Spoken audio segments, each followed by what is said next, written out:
ঈদের ছুটি শেষে ঢাকায় ফিরতে টিকিট নিয়ে ভোগান্তিতে পড়েছেন রংপুরের যাত্রীরা। কাউন্টারগুলোতে মিলছে না বাসের টিকিট, তবে বাইরে বিক্রি হচ্ছে চড়া দামে। রংপুর কামারপাড়া বাস স্ট্যান্ড থেকে বিস্তারিত জানাচ্ছেন প্রতিনিধি শাহরিয়ার মিম। রয়েছি রংপুরের কামারপাড়া বাস স্ট্যান্ডে কর্মক্ষেত্রে ঢাকা ফেরা সাধারণ যাত্রীদের দুর্ভোগের তথ্য আপনাদেরকে জানাবো। রংপুরের এই বাস স্ট্যান্ডে আমরা এসে দেখতে পেরেছি সাধারণ যাত্রীরা তারা বিভিন্ন কাউন্টারে ঘুরে ঘুরেও টিকিট পাচ্ছেন না। আজ ঈদের ষষ্ঠ দিন, বিভিন্ন কাউন্টারে টিকিট পাওয়া না গেলেও কিন্তু আমরা তাদের কাছে অভিযোগ পাচ্ছি যে বিভিন্ন দোকানগুলোতে এবং বাইরের অসাধু ব্যক্তিদের কাছ থেকে কিন্তু নন এসি টিকিট এবং এসি টিকিট দ্বিগুণ দামে কিন্তু পাওয়া যাচ্ছে বলে যাত্রীরা অভিযোগ করেছেন।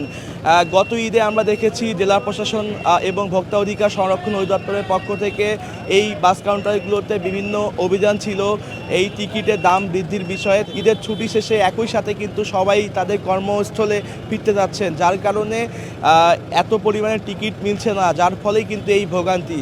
আমরা এখানে এসে দেখতে পাচ্ছি যে অনেকে তাদের পরিবারকে নিয়ে ঈদ করতে এসেছেন, অনেকেই শিশু এবং বৃদ্ধদেরকে নিয়ে তাদের পরিবারের মানুষজনদের নিয়ে কিন্তু বিভিন্ন কাউন্টারে যে টিকিটের চেষ্টা করছে, তবুও কিন্তু এখান থেকে কিন্তু তারা টিকিট পাচ্ছেন না। তো এই ছিল রংপুরের কামারপাড়া বাস স্ট্যান্ড থেকে রংপুর থেকে ঢাকার কর্মস্থলে ফেরার সাধারণ মানুষদের সর্বশেষ অবস্থা।